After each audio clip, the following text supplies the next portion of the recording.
Blacklight Retribution is a free-to-play, first-person shooter. It takes place in a universe that's sort of dystopian, dilapidated, maybe 20, 30 years out in the future.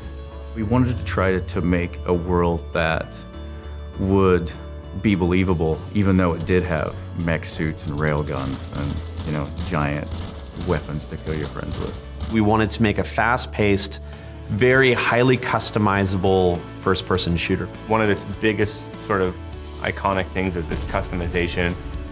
You can customize your entire gun. You can change out your stock, your magazine, your barrel, muzzle, scope, tons and tons of weapon permutations and everything that caters to that type of player that wants to min-max things and sort of like, create that alchemy of his weapon. We wanted to allow you to make and tune that gun towards yourself.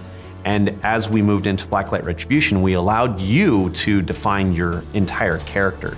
So not only just how you look, but also how you play.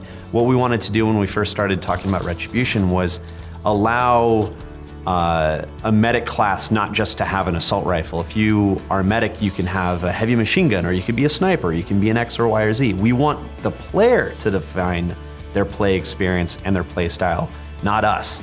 In the digital free-to-play world, there's a lot of interaction with the community. We're constantly updating it and we're constantly patching it. You put out a mainstream title and it comes out, there's a DLC for X years, and then the second one that comes out, nobody usually keeps on playing.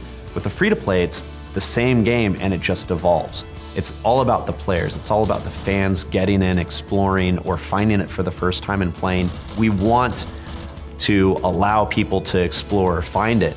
And so new players can come in, or they can try it a year before, and as they come back in, they play it again. It's completely different. It's constantly changing. And it's really up to us, and it's really up to the developer to want to change and to want to kind of have that ebb and flow of development. With Sony actively recruiting us and listening to our feedback, then there's an actual opportunity there to get in and help establish the protocols and the way things are going to be done for the platform that will make it even more successful in the future from our perspective. So whether that be the patching process or the way the distribution process is handled, so forging those protocols, like how do you do the free-to-play component, where does that put you in the store, et cetera, et cetera. So the systems that they're building and the software that's going to exist on the platform is going to be accommodating of ideally everybody. Last console, a game like Blacklight Retribution would have never been an indie game on this type of platform. It would have had to be something more artistic and artsy and not have guns and grenades and a dubstep, mini track.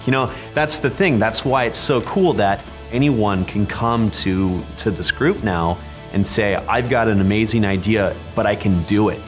That's the thing. We want to make our games become so much better, and Sony's really allowing us as independent developers to really make that system, that game that's going to be really amazing, and it's going to allow the gamers to experience the thing that the devs wanted to make versus what they had to make.